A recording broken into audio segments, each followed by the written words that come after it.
Yeah, I also got to say, Winsome Earl Sears is a great candidate. It's just going to be a long night as well. Now, Governor, talk to me about SNAP in your state, because if people want the real facts, SNAP does impact states like West Virginia significantly. What is the real situation about SNAP benefits in West Virginia now? Absolutely. So as many people know, with the government shutdown, and once again, Chuck Schumer has been reprehensible what he's done. Unfortunately, what that means is that the SNAP benefits stopped flowing November 1st. In West Virginia, we have over 270,000 people on SNAP.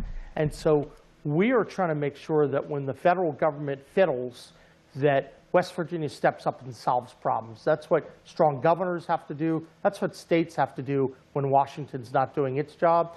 So once we knew that the SNAP benefits were not going to be flowing, we've stepped up and we've put state-based money to get out to the food banks and to the food pantries. I've activated the Guard, over 200 people facilitating the management and distribution of a lot of the food and the material out to people, because we want to make sure that no one goes hungry, right? That's the basics of what we're trying to do. So we put money in place, we have the Guard in place, but then we did something else, which I think is really important.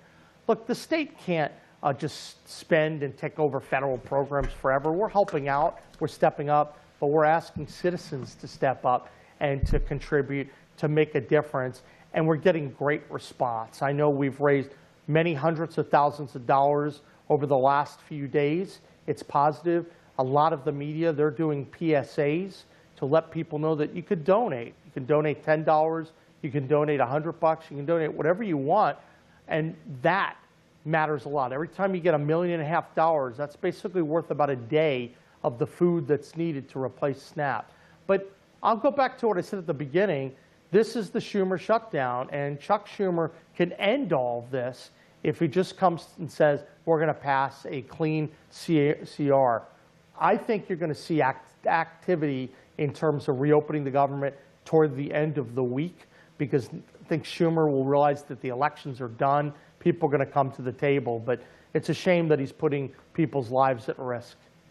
Now, Governor Morrissey, a lot of federal employees, people don't know this, but West Virginia is actually pretty close to D.C., and you can get to the Beltway. In fact, Salem's, one of our head of operations, drives every day in from West Virginia. It's not that bad of a drive. So my question is, do the federal employees who live and work in West Virginia blame President Trump, or do they blame Chuck Schumer? Because they ought to be blaming Schumer. Look, I think a lot of people know that this is Chuck Schumer. It should be on his lap. And the way he's acted, as I said, has been terrible.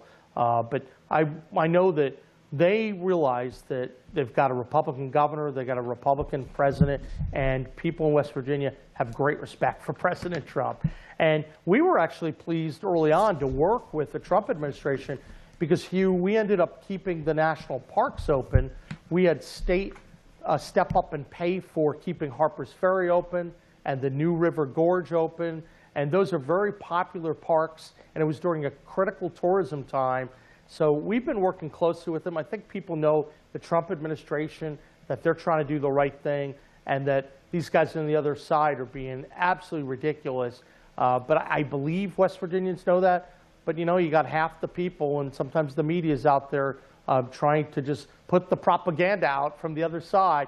Thankfully, we have people like you, who are out there and setting the information system straight. So thank you for that. Well, this audience is very well aware it's just the Democrats playing games. For full shows, live and on demand, it's Salem News Channel.